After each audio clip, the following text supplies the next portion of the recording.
Good day. This is Anthony Parent of IRS Medic. Waking up with you bright and early this morning. I have checked my the latest stories here for you, and here's one that came out yesterday.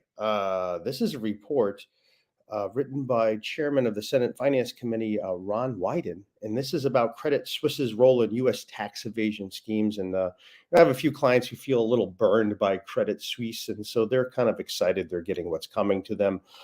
I don't know about that, how I am, because as I'm looking at this is a little bit differently. Because here's the fact of what I know, that the IRS is absolutely insane on assessing FBAR penalties, and these FBAR penalties are have nothing to do with tax evasion. You don't need to necessarily evade any taxes to get penalized heavily with FBAR violations. And this report, it conflates the two left and right, claiming dollars for Bank Secrecy Act violations or tax evasion. And that's actually what you'll see in here. So the question we have is, why is the IRS so utterly insane about everything involving things foreign? Well, we're going to get the answer, because we're going to skip through all this and get to page 33 thereabouts, and you'll see the answer. And you'll find some fascinating things here. And this is just glorious, what we have here.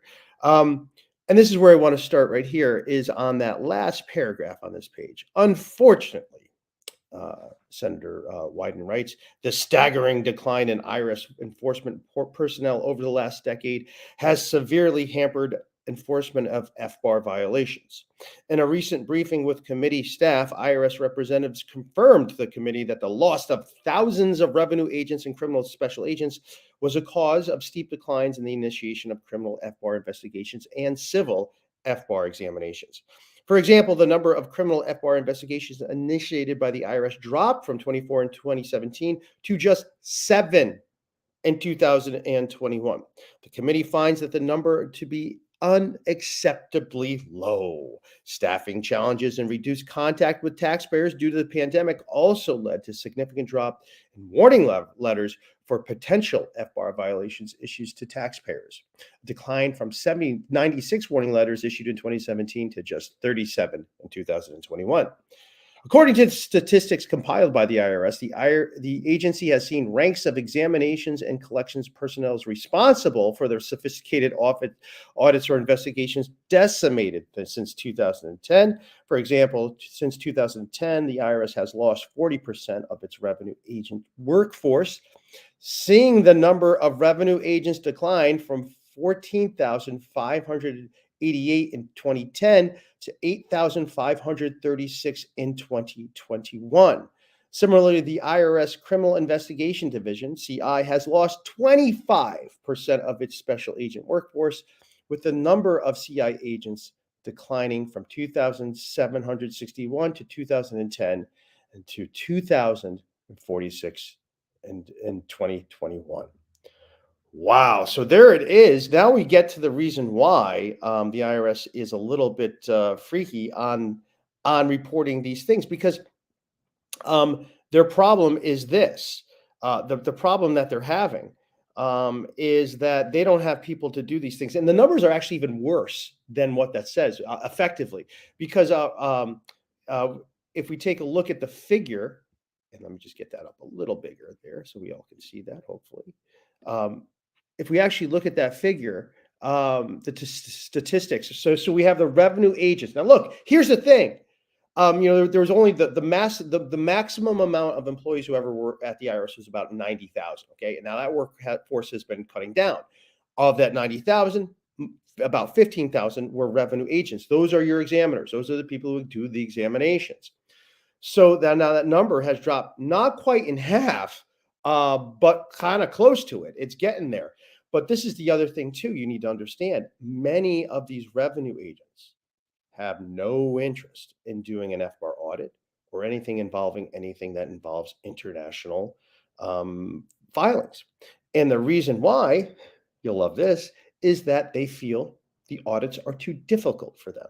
So they just flat out refuse to do them. Their managers give them an international case. They flat out refuse to do it. And then the group manager is in a position of, well, what do I do? Do I fire this person because they won't do a complicated audit, or to just stick them on the simpler ones? And then the answer is they just stick them on the simpler ones. And then the Hapless volunteers who do the international audits do more and more of them. But if you have ever been through this, if you've been watching the news, you see there's no connection between the crime alleged and really what is the penalties amount. So people are freaking out, but the reason why is because the IRS wants you to freak out. The thing is, if you think about whatever, there are 330 million people in the US, American persons. And so that'd be 330 million people who could potentially have an FBAR to file. Um, so that means there's something about, I think, and I'm just doing the math in my head very quickly, I think there's one examiner for probably what, 30, every 30,000 people, something like that, every 28,000 people. So now, if you can think about that. You're the IRS and you have one examiner for every 30,000 people. And you're trying to enforce the world's most complicated thing on them with a staff that doesn't want to do it, with a staff that's overwhelmed with more and more pressure to perform, even though the resources are gone.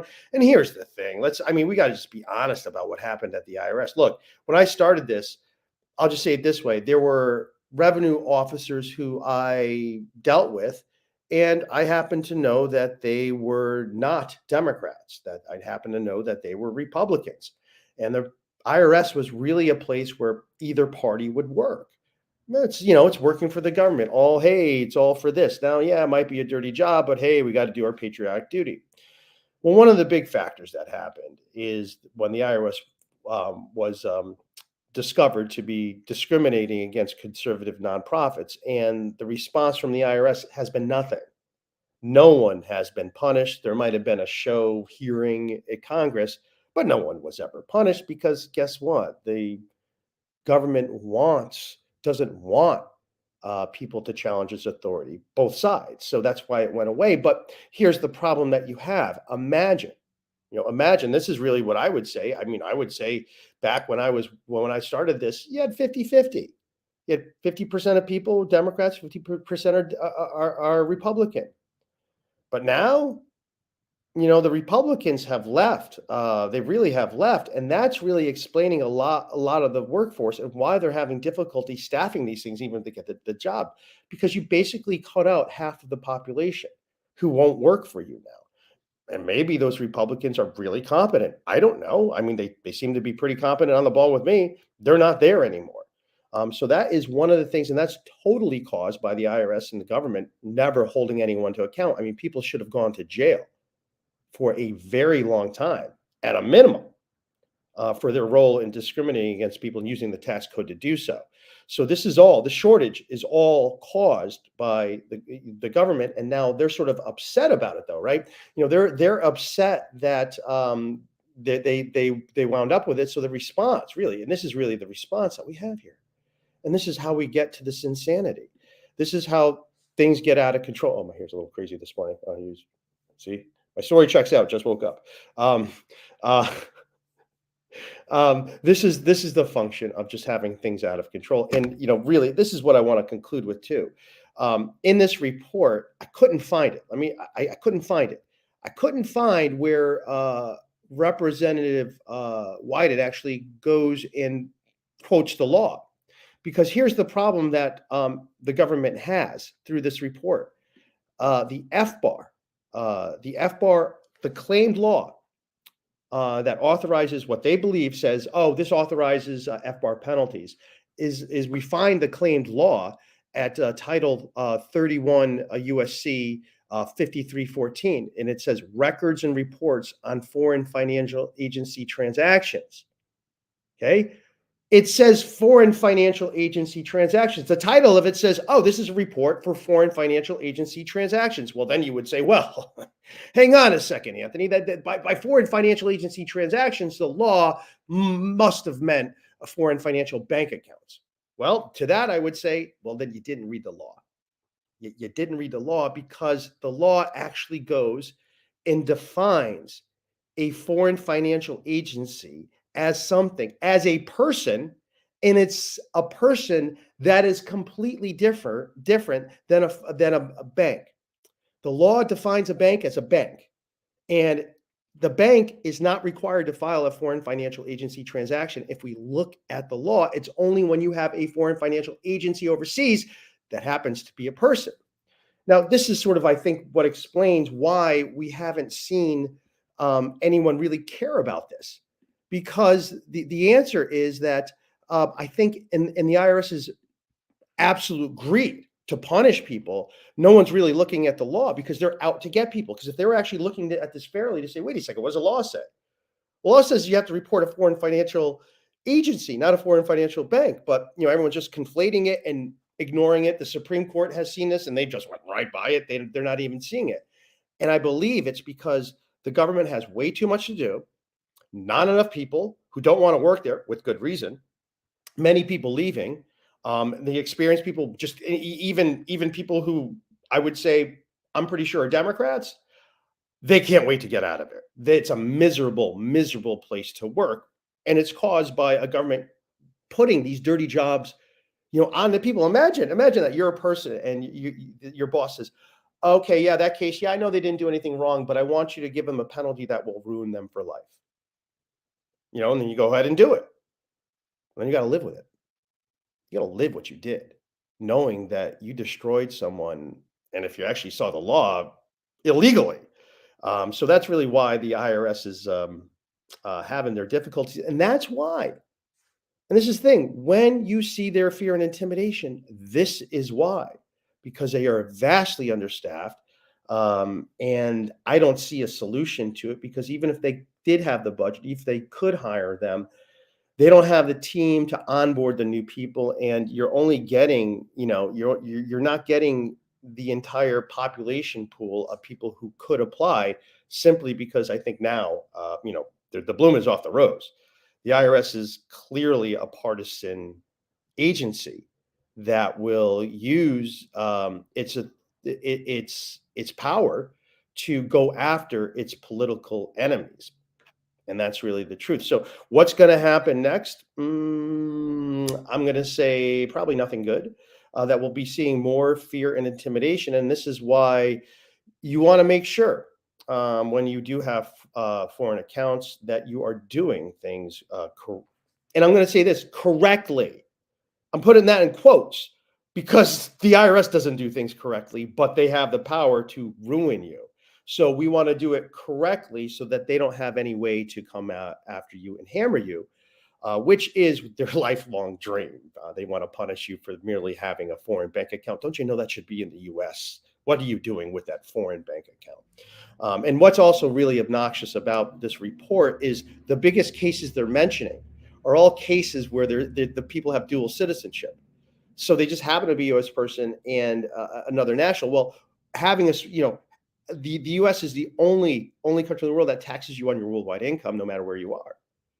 And so maybe we're the problem. Maybe our taxing regime is the problem, as opposed to these people who really might have made some innocent mistakes, because no one else does this crazy things like we do, and no one has laws that are like the FBAR law that is clearly not saying what they want it to say.